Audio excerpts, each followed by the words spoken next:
Once upon a time, in a small village surrounded by mountains, there lived a 24-year-old young man named Marco. Marco was very restless.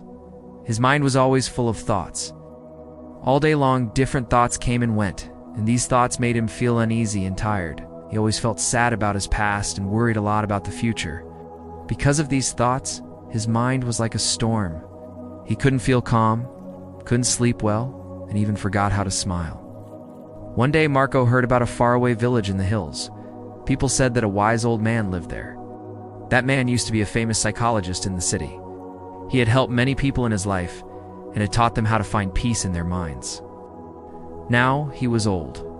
He had left the busy life of the city and started living in a quiet village close to nature. Sometimes he gave advice to visitors. Marco became curious and hopeful. He decided that he must go and meet that old man. He thought, maybe this wise man can help me find peace. After many days of a long and tiring journey, Marco reached the village in the hills. When he got there, he saw a small house covered with greenery.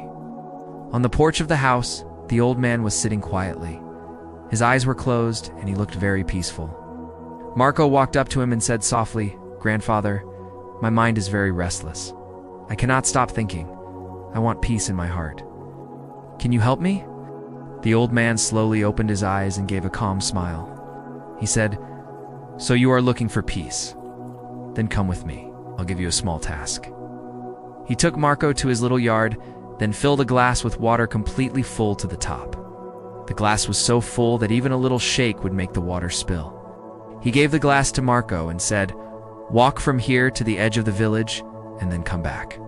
But remember, you must not spill even one drop of water." Marco looked at him with surprise, but he wanted to do his best, so he accepted the challenge. He held the glass carefully and started walking. The road was narrow and busy. Some people were walking, some were running, shopkeepers were calling customers, and dogs were barking. But Marco did not look around. His eyes stayed only on the glass. He walked slowly and carefully, step by step.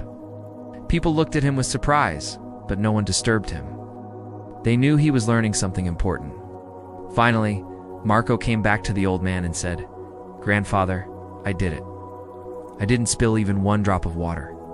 The old man nodded and smiled. Then he asked, "That's good, but tell me, did you see the children playing on the side of the road? Did you hear the dogs barking?" Marco looked surprised and said, "No, I didn't see or hear anything. I was only focusing on the glass."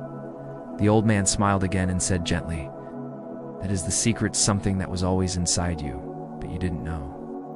When your mind stays in the present moment, then there is no space for fear, no confusion, and no extra thoughts. You were only thinking about the water in the glass. At that time, your mind became completely quiet. You were not sad about the past. You were not afraid of the future. Slowly, Marco began to understand. This was the peace he was searching for. Peace is not something we find outside. Peace is already inside us when we live in the present moment. Marco bowed his head and said softly, "Grandfather, now I understand. If I want to calm my mind, I must keep my mind in this moment. That is when real peace comes." The old man smiled again. The sun was setting and the last light touched the ground. Birds were flying back to their nests. Marco started walking back home, but now he was not the same restless young man. It changed. He was peaceful inside, because now he knew how to see the mind. If you liked the story, please give it a like and share it with your friends. And don't forget to subscribe to our channel for more inspiring stories like this one. Thank you for staying with us. See you in the next story with new thoughts and new lessons. Until then, stay well and stay peaceful.